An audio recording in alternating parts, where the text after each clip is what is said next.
Suzanne Greenwood, welcome Rome. You are the Chief Executive Officer of Catholic Health Association Australia. Yes. Please, some questions for you. How is palliative care known in Australia? The Catholic Church provides quality end-of-life care in Australia and has a long and proud tradition of doing so. So consequently, the Church is well known for being a provider of excellent quality palliative care, and we very much follow the World Health Organization definition of what palliative care is. Is euthanasia spreading in Australia, and why? Unfortunately, one of the states of Australia has now legalised euthanasia. They refer to it as voluntary assisted dying.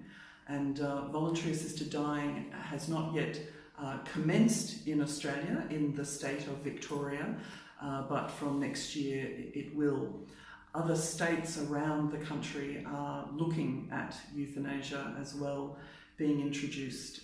It is something that Catholic Health Australia and our bishops in Australia and the Church are advocating against very, very strongly. We are fierce advocates against euthanasia. But palliative care is not being available to everybody. Some people are not experiencing good end-of-life care.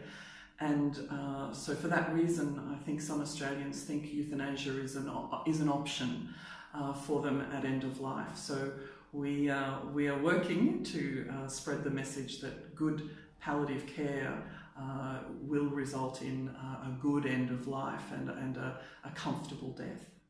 What can the Catholic Health Association do to intervene on the mentality and quality of life following your last answer?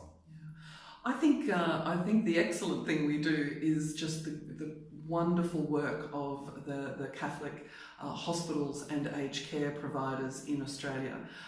In providing quality palliative care, they set an example, a benchmark of what a good end of life can look like, and it's very important to show that dignity to the patients and those that we're caring for.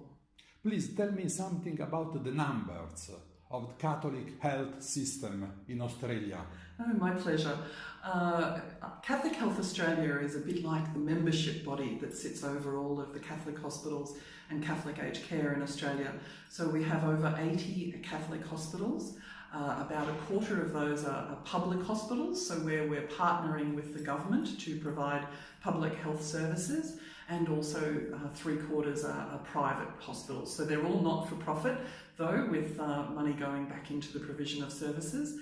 And aged care, we have about 25,000 aged care beds in residential aged care facilities across the country, and about 36,000 home care packages. And home care is where we bring the health services, the health care, into the home of people and care for them in their own home, because people don't want to die in hospitals. So if we can bring palliative care into their home, allowing people to age in place is very important. So about 83,000 Australians are employed by the Catholic health and aged care sector in Australia, and it works out that about 1 in 10 Australians in hospital is in a Catholic hospital, and about 1 in 10 Australians in aged care is in Catholic aged care.